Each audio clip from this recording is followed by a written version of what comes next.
ദേശീയപാത നിർമ്മാണത്തിനിടെ തകർന്ന സംഭവത്തിൽ ദേശീയപാത അതോറിറ്റി ഹൈക്കോടതിയിൽ റിപ്പോർട്ട് സമർപ്പിച്ചു. ദേശീയപാത തകരാൻ കാരണം ദൃഢതയില്ലാത്ത മണ്ണ്, കനത്ത മഴയിൽ വെള്ളക്കെട്ട് ഉണ്ടായത്, ഇതൊക്കെയാണ് തകർച്ചയ്ക്ക് കാരണമെന്ന് റിപ്പോർട്ടിൽ പറയുന്നുണ്ട്. സാലിയുണ്ട് വാർത്തയുടെ വിശദാംശങ്ങൾ നൽകുന്നതിനായി. സാലി, അതായത് അപ്പോഴും ഈ നിർമ്മാണത്തിലെ പിഴവിനെ കുറിച്ച് റിപ്പോർട്ടിൽ പറയുന്നില്ല എന്ന് വേണ്ടേ മനസ്സിലാക്കാൻ? അതായത് മണ്ണ് ദൃഢതയില്ലാത്തതാണ്, അതുപോലെ തന്നെ മഴയെ കുറ്റപ്പെടുത്തുന്നു, അത്തരത്തിലാണോ റിപ്പോർട്ട്?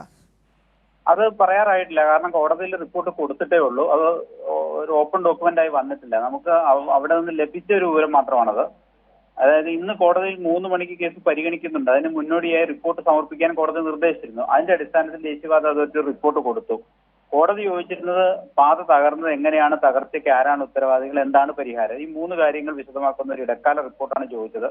അപ്പൊ റിപ്പോർട്ട് സമർപ്പിച്ചിട്ടുണ്ടെന്ന് ദേശീയപാത അതോറിറ്റി അധികൃതർ വ്യക്തമാക്കുന്നുണ്ട്. നമുക്ക് ലഭിക്കുന്ന വിവരം ഇങ്ങനെയാണ്.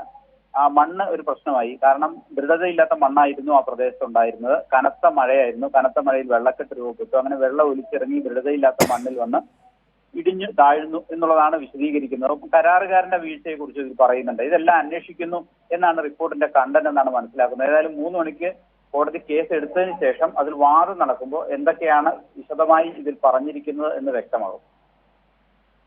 ശരി, വളരെ വ്യക്തമാണ് സാലി.